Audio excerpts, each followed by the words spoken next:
GSKI1, or known as Global School, is a national plus school with global perspective. Using English as an instructional language and Mandarin as a foreign language, global issues and discussion are always integrated in all subjects and teaching learning process.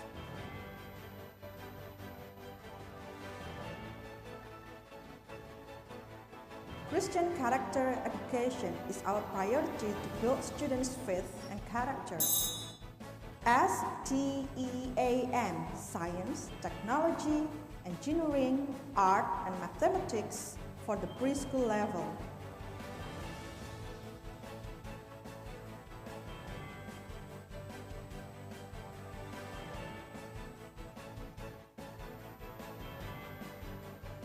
National Plus curriculum for primary school, which is a perfect combination of various subjects, global perspective, and character building.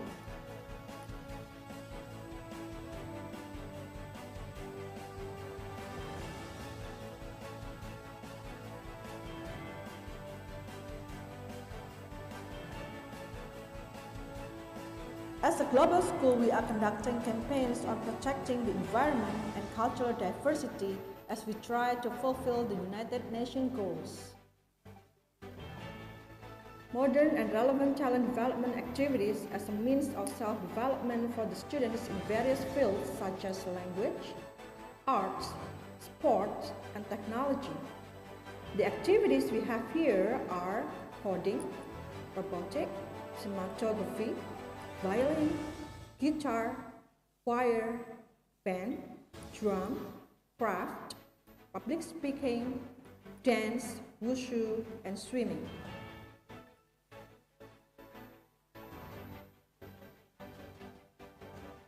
Parents community as a means of collaboration and adding global values. We have some activities like parenting, forum group discussion, and fellowship.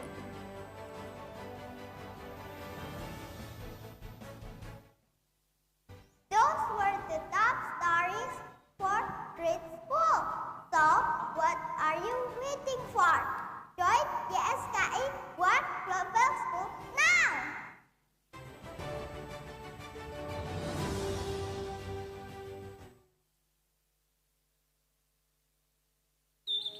Puji Tuhan, untuk pembangunan gedung Hermon ini untuk sampai saat ini sudah mencapai 65%.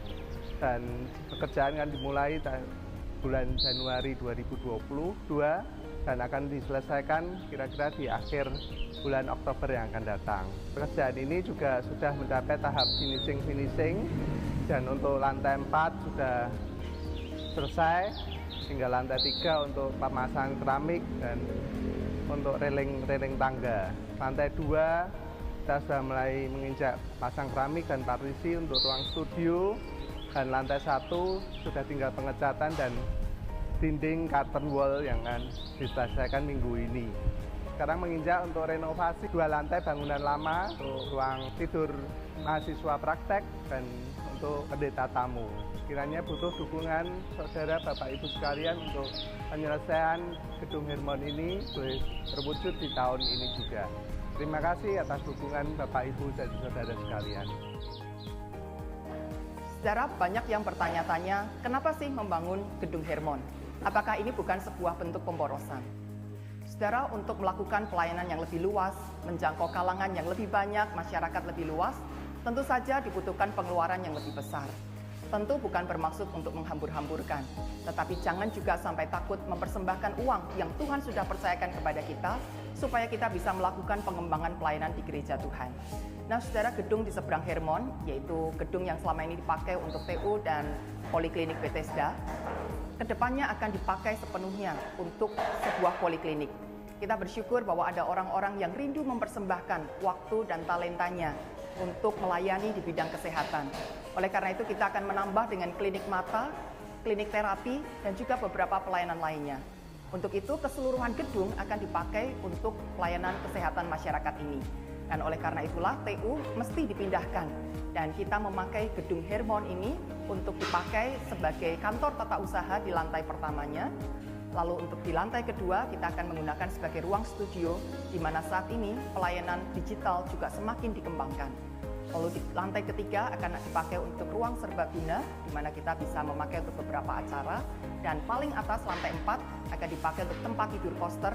Kita memberikan ruang yang lebih baik, tempat istirahat yang lebih nyaman bagi orang-orang yang selama ini juga membantu di tempat kita. Nah, oleh karena itu saudara, sangat membutuhkan dukungan partisipasi dari Bapak Ibu Saudara dalam berbagai bentuknya. Kita bisa mendukung di dalam doa supaya setiap orang yang terlibat di dalam pelayanan ini bisa melakukan tugasnya dengan baik. Dan Bapak Ibu Saudara juga bisa mendukung dengan memberikan dukungan dana, baik dari Bapak Ibu Saudara sendiri atau ikut membantu mencari dana bagi orang-orang yang diberkati oleh Tuhan dan bisa memberikan dananya untuk mendukung pembangunan Gedung Hermon hingga tuntasnya nanti. Kiranya Tuhan Yesus memberkati dan menyertai kita sekalian.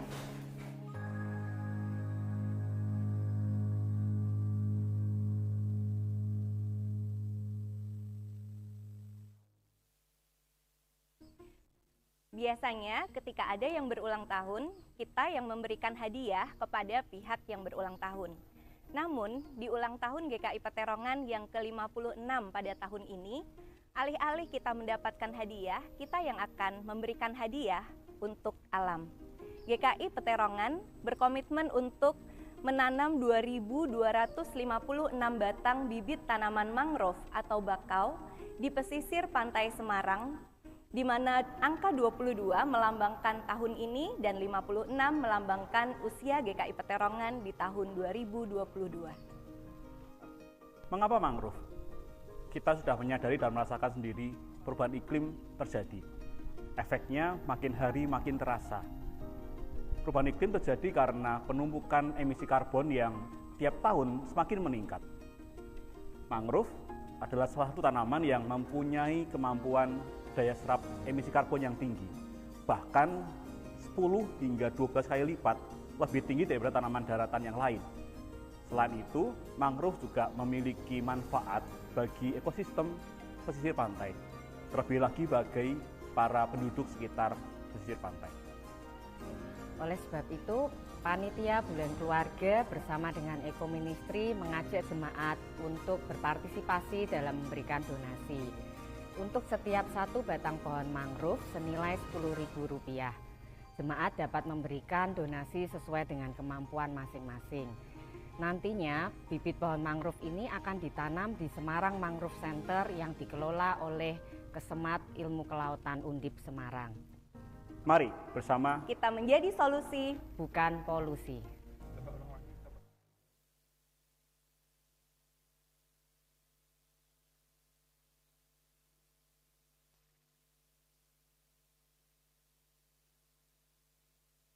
Shalom Bapak Ibu, Saudari-saudara yang juga anak-anak yang terkasih dalam Tuhan Yesus Kristus. Selamat pagi, selamat berjumpa kembali dalam kebaktian Minggu GKI Peterongan Semarang secara onsite maupun online. Ibadah hari ini, firman Tuhan akan dilayanikan oleh Bapak Pendeta Krisnadi Putra Hendarta. Sebelum kita bersama-sama memulai kebaktian minggu ini, ada beberapa hal yang perlu diperhatikan. Anggota jemaat yang akan mengikuti ibadah secara onsite dimohon untuk melakukan check-in di aplikasi Peduli Lindungi. Hari ini kebaktian GKI Peterongan, Bajem Karanggawang dan Bajem Pudak Payung akan dilayani sakramen perjamuan kudus. Bagi anggota jemaat yang mengikuti ibadah secara online, dimohon dapat menyiapkan secara mandiri roti dan air anggur atau makanan dan minuman lain sebagai pengganti roti dan air anggur. Mari kita simak terlebih dahulu tayangan warta jemaat minggu ini.